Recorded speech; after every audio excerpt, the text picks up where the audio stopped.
Hey everybody, this is Mr. Bowman. Today we're going to be looking at the Alex topic, solving a radical expression with an odd exponent. So I wrote this in here. We do have a 2 as our index. Anytime it's not in there, our index is 2, so it is a square root. So what we're going to do here is we're going to break this down into two parts. We're going to look at this 45 and then y to the 21st.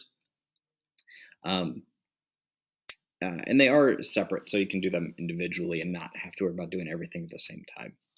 So 45 we're going to break down as a factor tree, and you do have some options here. When you do a factor tree, it doesn't matter what factor pair you pick. You just usually want to try to avoid the number 1 when you do it. So if I have a 45, I could do 9 and 5. I could do 3 and 15.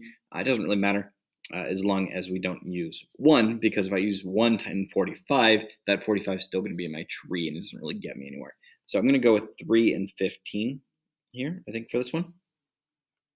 And then 3 is prime, so I don't have to break that down anymore, because once again, my only option is 1 and 3, and that 1 doesn't get us very far. So then I have 15, which I'm going to break down to 3 and 5, which are both prime. So all my branches end on prime numbers, so I'm good. And remember, you can take those ends of those branches, so 3, 3, and 5. If you multiply those together, you should end up with the number that you solved with, because it's that prime factorization. So 3 times 3 times 5 is 45. So we did it correctly. So 3 times 3 times 5, and then times y to the 21st.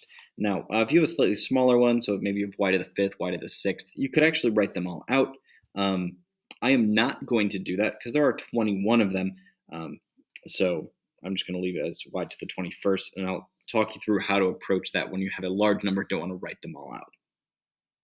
So remember that index number tells us that what size of groups we're looking for that all match. So I'm looking for groups of 2 things that match right here. I have a pair of 3s, so there's 2 3s.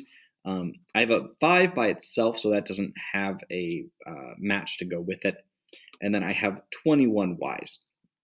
So as I go here, if I circled something, I can pull it out, but we're going to pull out just a respective piece of it. So I'm going to pull out a single 3 from the group of 3s. And then I'm going to leave a gap because I'm going to put some variables there. But I'm going to put this 5 in here. Since that didn't have a match, it gets stuck in the square root and can't come out. Then how to approach this one is there's kind of 2 ways you can think about it when you have these larger exponents. So first, you can think about this in the direct fashion, which is there's 21, and if you have 21 things, how many pairs of things are in there? And there are 10 of them, right? 10 pairs make 20, and then there's 1 left over. Or the way that a lot of people like to approach this is if this is even, which it's not because we're looking at odds, but if it's even, you just divide it in half, and then they all come out, because if you take a amount of things, so 100 things maybe, if you divide it in half, that's 50, and that's 50 pairs of things in there.